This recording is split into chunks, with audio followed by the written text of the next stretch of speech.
दर्शकों, बात आज की चैनल में आपका स्वागत है। मैं हूं पारुल शर्मा और पेश है आज की सच्ची बात पक्की बात।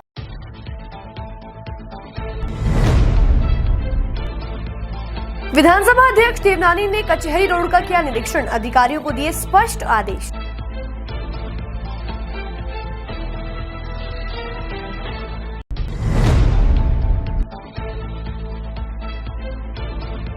जल जीवन मिशन के एडिशनल चीफ इंजीनियर ने ली समीक्षा बैठक, अजमेर, ब्यावर और केकड़ी जिले के अधिकारी रहे शामिल।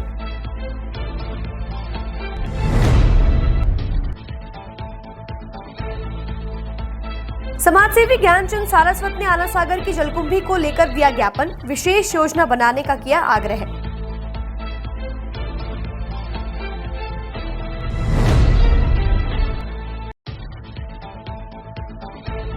पानी की किल्लत को लेकर विभिन्न वार्डों के लोगों ने किया प्रदर्शन, जलदाय अधिकारी को दिया ज्ञापन।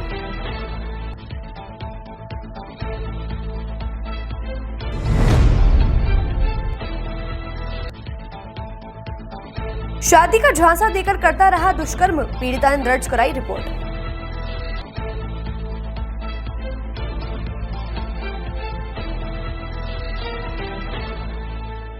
आरके यात्रा कंपनी द्वारा आयोजित अजमेर से चार धाम यात्रा का पहला ग्रुप 9 मई 2024 को प्रस्थान करेगा।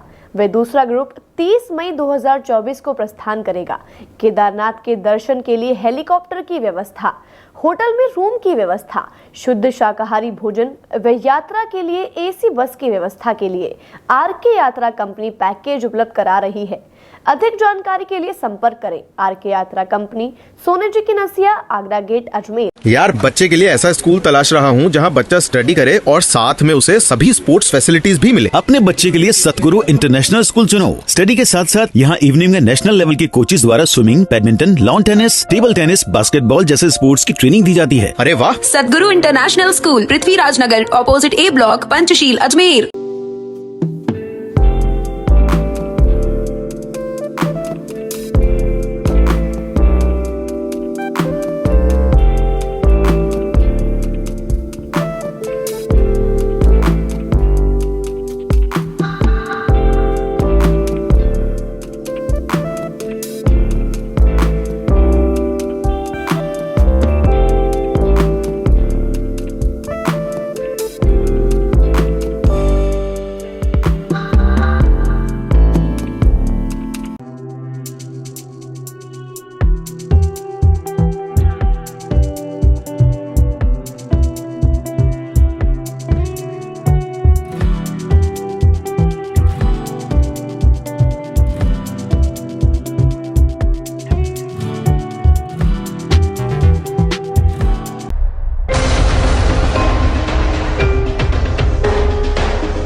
सर्किट, मामू नहीं बनने का, रेडीनेट फाइबर लगाने का, इंटरनेट बोले तो रेडीनेट फाइबर नेट। डिटेल्स के लिए 7412001234 पे कॉल लगाने का। सही है भाई।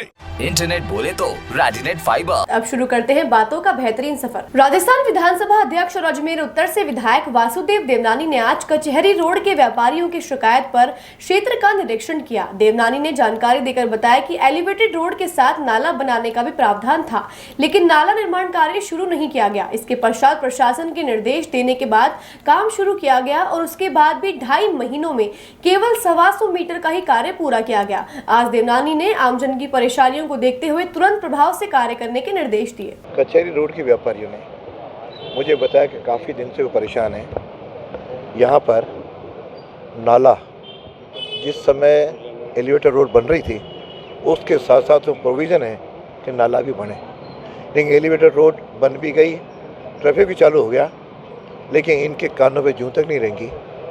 जब बात आगे बढ़ी तो प्रशासन ने, प्रदेश ने, ज़िला प्रशासन ने इनको निर्देश दिए तो इन्होंने काम शुरू किया। लेकिन अभी भी बड़ी दर्दनाक बात है कि पूरे 2.5 महीने में इन्होंने केवल 125 मीटर बनाई, जब इनको 2600 मीटर ये बनानी, 2100 या 2600 मीटर जो है ना इनको नाला बनाना है। और आज मैं यहाँ खड़ा हूँ, 7 दिन में केवल 50 मीटर खोद रखी है। जनता परेशान है।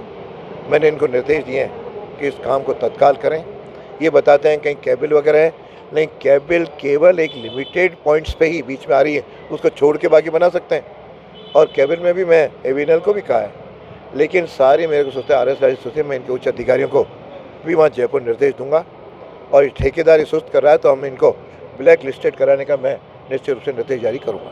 भीषण गर्मी में आम जनता को पीने के पानी की समस्या ना हो, इसको लेकर जल जीवन मिशन के तहत आज जलदाय विभाग के additional chief engineer Devraj Solanki ने अजमेर जिले और ब्यावर सहित केकड़ी जिले के सभी अधिकारियों की महत्वपूर्ण बैठक ली। जल जीवन मिशन के तहत रिव्यू मीटिंग में इस गर्मी के दौरान किस तरह से आम जनता को पीने का पानी सहज तरीके से मुहैया कराया जा सके, साथ ही बार बार पाइपलाइन ब्लास्ट के चलते पानी के शटडाउन से आम जनता को होने वाली परेशानी से कैसे निजात दिलाई जा सके, इसको लेकर सभी अधिकारियों से additional chief engineer Devraj Solanki ने जानकारियां ली। Additional chief engineer Devraj Solanki ने कहा कि उनकी सबसे पहली प्राथमिकता आम जनता को पीने का पानी मुहैया कराना है और यही जल जीवन मिशन का महत्वपूर्ण उद्देश्य है।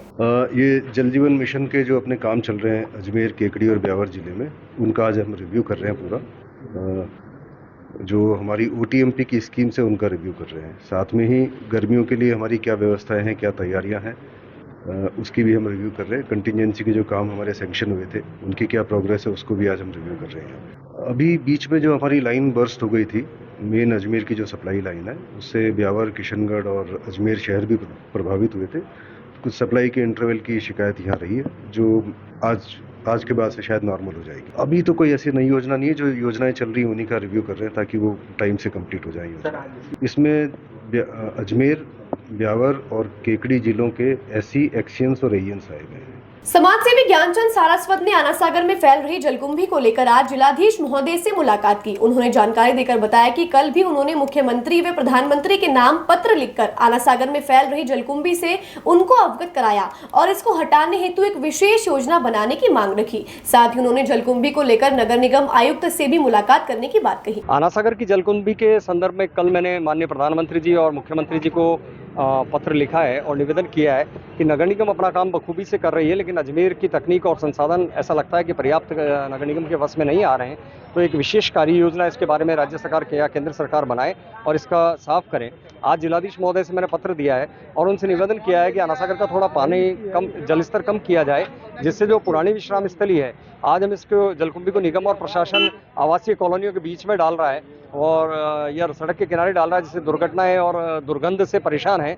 अगर इसको अंदर का अंदर इसको डाला जाए, स्टोरेज किया जाए और वहाँ से हटाया जाए तो आम जनता को राहत मिलेगी। साथ इसका उद्गम स्थल है ज्ञान विहार का गेट से लेकर और बांडी नदी की पुष्कर रोड तक, उस उद्गम स्थल को पूर्ण रूप से इसको साफ किया जाए तभी इसका इलाज संभव है। इस मुद्दे को लेकर आज मैं माननीय जिलाधीश महोदय से मिला हूँ, नगर निगम आयुक्त महोदय से अब मिलने जा रहा हूँ। पानी की समस्या को लेकर आज अजमेर के विभिन्न वार्डों के लोगों ने एकत्रित होकर वाटर बॉक्स ऑफिस पर धरना प्रदर्शन किया।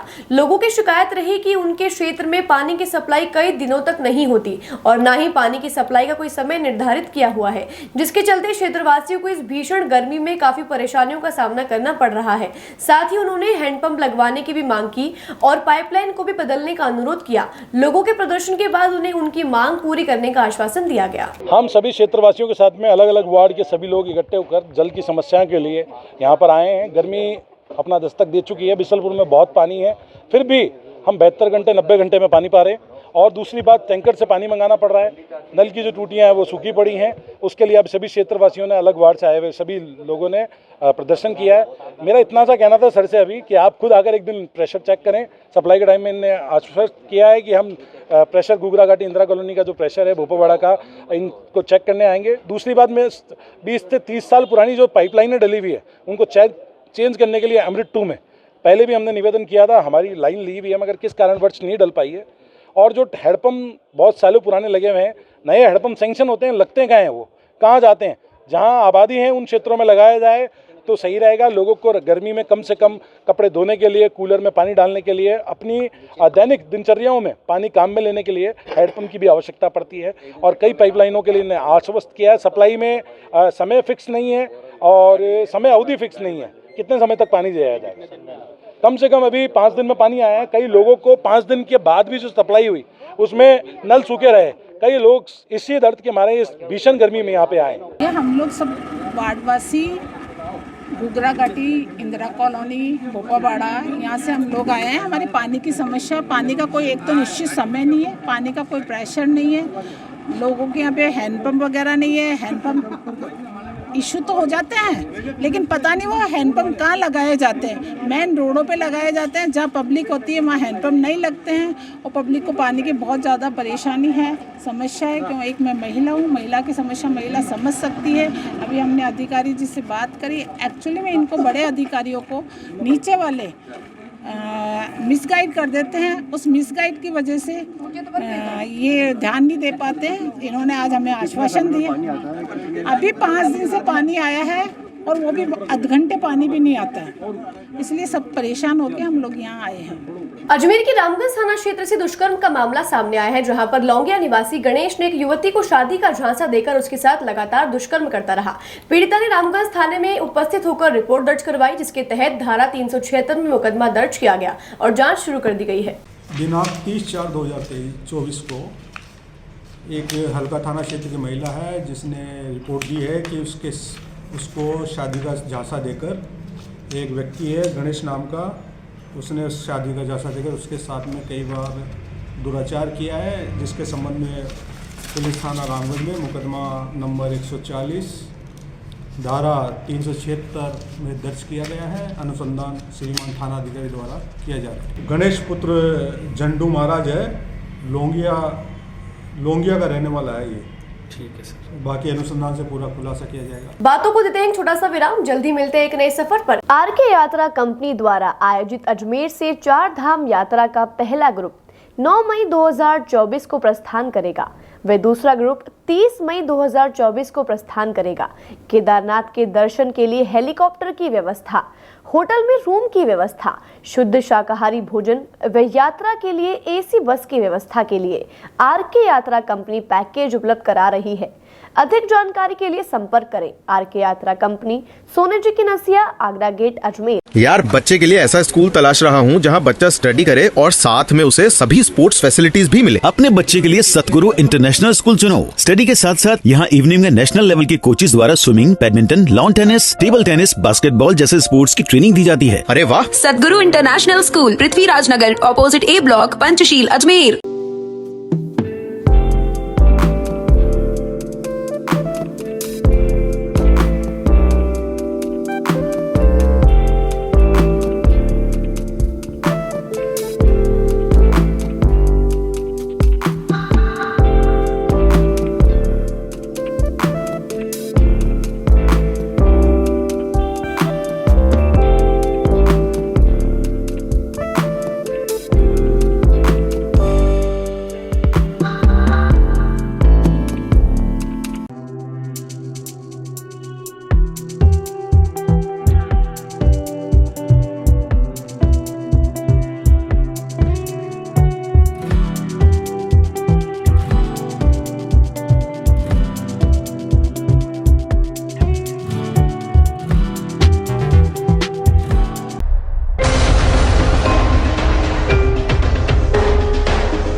ये सर्किट मामू नहीं बनने का, रेडीनेट फाइबर लगाने का। इंटरनेट बोले तो रेडीनेट फाइबर नेट। डिटेल्स के लिए 7412001234 पे कॉल लगाने का। सही है भाई। इंटरनेट बोले तो रेडिनेट फाइबर। एक बार फिर आपका स्वागत है। आइए चलते हैं एक नए सफर पर। कृष्णगंज थाना क्षेत्र से नाबालिग बच्ची के साथ उसी के पड़ोसी द्वारा दुष्कर्म करने का मामला सामने आया है। नाबालिग बच्ची के परिजन ने थाने पर पेश होकर एक रिपोर्ट दर्ज कराई, जिसके आधार पर यूपी निवासी वसीम, जो कि कुछ वर्षों से उनके पड़ोस में रह रहा था, उसके द्वारा नाबालिग बच्ची के साथ दुष्कर्म किया गया और उसकी वीडियो वायरल करने की धमकी देकर उसे ब्लैकमेल करता रहा। जिसके बाद कृष्णगंज थाना पुलिस ने इसे गंभीर अपराध की श्रेणी में मानते हुए अग्रिम अनुसंधान शुरू कर दिया है। पीड़िता ने थाना अजा पे एक रिपोर्ट दर्ज कराई कि उसके साथ एक व्यक्ति जो वसीम उर्फ लुल्ला है, उसने उसके साथ ब्लैकमेल की धमकी दी। उसको कहा तेरे वीडियो वायरल कर दूंगा और उसके साथ दुष्कर्म किया। गंभीर प्रकृति का अपराध होने की वजह से इसमें मुकदमा दर्ज किया गया। आगे इसमें अनुसंधान किया जाएगा, जल्दी मुलजिमों की गिरफ्तारी की जाए। आरोपी वसीम उर्फ लुल्ला है, यूपी का। सूचना केंद्र बचाव संयुक्त संघर्ष समिति के बैनर तले आज स्मार्ट सिटी के सीईओ और अजमेर कलेक्टर भारती दीक्षित को ज्ञापन देकर सूचना केंद्र परिसर में हो रहे स्मार्ट सिटी के नाम पर अवैध निर्माण पर तुरंत प्रभाव से रोक लगाने की मांग की है। सूचना केंद्र बचाव संयुक्त संघर्ष समिति के संयोजक करण सिंह ने जानकारी देकर बताया कि स्मार्ट सिटी प्रोजेक्ट के तहत सूचना केंद्र परिसर में 3 कामों को करवाने की परमिशन दी गई थी, लेकिन स्मार्ट सिटी प्रोजेक्ट के नाम पर धीरे धीरे सूचना केंद्र परिसर को कब्जे में लेने का काम करके वहां पर कई अवैध निर्माण कार्य इन दिनों किए जा रहे हैं। पिछले 8 महीने से सूचना केंद्र बचाव संघर्ष समिति के तत्वावधान में लगातार ज्ञापन और प्रदर्शन करके अवैध निर्माणों पर रोक लगाने की मांग करते आए हैं, लेकिन उसके बावजूद आज तक सूचना केंद्र परिसर में हो रहे अवैध निर्माण पर किसी तरह की रोक नहीं लग पाई है। यही कारण है आज सूचना केंद्र बचाव संघर्ष समिति के बैनर तले स्मार्ट सिटी की सीईओ और अजमेर की कलेक्टर भारती दीक्षित को ज्ञापन देकर इस मामले में तुरंत कार्यवाही करने की मांग की है। वहीं समिति के संयोजक ने चेतावनी भी दी है कि अगर सूचना केंद्र में हो रहे अवैध निर्माण पर रोक नहीं लगाई गई तो जिला कलेक्ट्रेट पर अनिश्चितकालीन धरना सूचना केंद्र बचाव संघर्ष समिति के बैनर तले शुरू किया जाएगा। ये सूचना केंद्र विभाग की संपत्ति है और स्मार्ट सिटी के अनुरोध पर डीपीआर ने 3 कामों की एनओसी प्रदान की। 3 कामों की एनओसी के विपरीत इन्होंने अनेक काम कर दिए।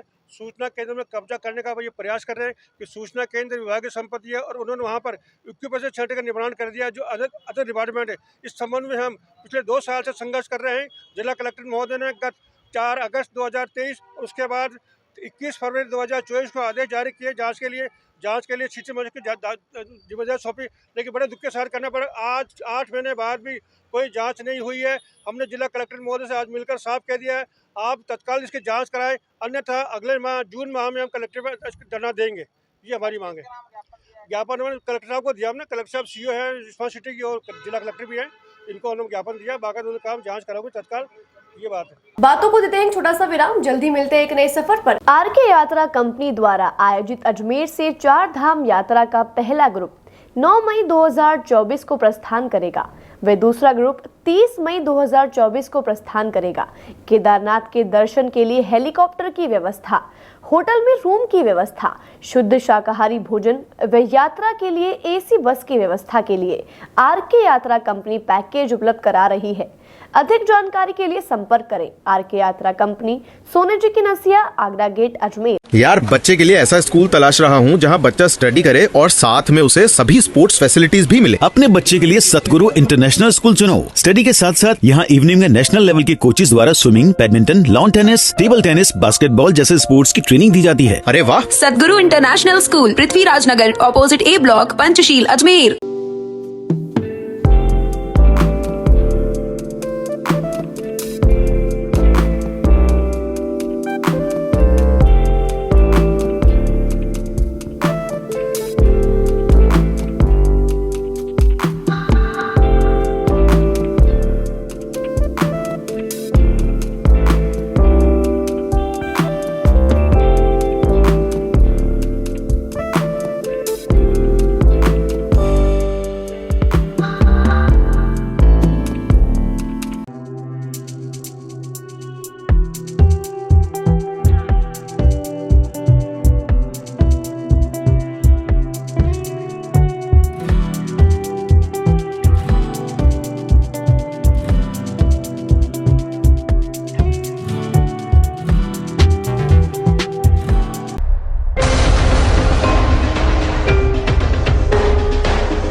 सर्किट, मामू नहीं बनने का, रेडीनेट फाइबर लगाने का, इंटरनेट बोले तो रेडीनेट फाइबर नेट। डिटेल्स के लिए 7412001234 पे कॉल लगाने का। सही है भाई। इंटरनेट बोले तो रेडिनेट फाइबर। एक बार फिर आपका स्वागत है। आइए चलते हैं एक नए सफर पर। परबतपुरा बाईपास पर आज सुबह 9 बजे एक सड़क हादसा हो गया। आपको बता दें, सड़क हादसे में कोई जनहानि नहीं हुई। जानकारी के अनुसार परबतपुरा बाईपास से एक पिकअप आ रही थी। उस दौरान पिकअप के सामने एक बाइक सवार व गाय आ गए। पिकअप ड्राइवर ने गाय व बाइक सवार को बचाना चाहा। इस वजह से पिकअप असंतुलित होकर डिवाइडर पर चढ़ गई और पलट गई, जिसकी वजह से ड्राइवर को चोटें आई है। साथ ही इस हादसे की सूचना पाकर आदर्श नगर थाना पुलिस भी मौके पर पहुंच गई। गाय बीच में आ गई थी, गाड़ी रॉन्ग साइड आ रही थी। इसमें एक हॉस्पिटल है, मेरे मतलब पग में चोट आई हुई है। इसके चक्कर में गाड़ी डिवाइडर पर चढ़ गई। ये है 11 बजे नहीं 10 बजे। ये मकबरा बाईपास अभी एक जगह लगी, मेरे बहुत कम लगी, गाड़ी में साथ वाले लगी। सुबह 9:30 करीबन गाड़ी परबतपुरा बाईपास से एक पिकअप आ रही थी। अचानक एक मोटरसाइकिल और गाय आने से गाड़ी असंतुलन हो गई। ड्राइवर ने काफ़ी बचाने का प्रयास किया, जिससे गाड़ी डिवाइडर पर चढ़ गई। डिवाइडर पर चढ़ने के बाद गाड़ी ने पलटी मार दी, जिससे गाड़ी में बैठे हुए एक व्यक्ति के चोटें आई है। बाकी कोई बड़ा हादसा नहीं हुआ, कोई कैजुअलिटी नहीं हुई। और मौके पे पुलिस पहुंच गई है आदर्श नगर की, और मौके को नियंत्रित कर लिया है। किसी प्रकार की कोई जनहानि नहीं हुई। आज के लिए बस इतना ही। कल फिर होगी आपसे मुलाकात। तब तक के लिए दीजिए इजाजत। नमस्कार।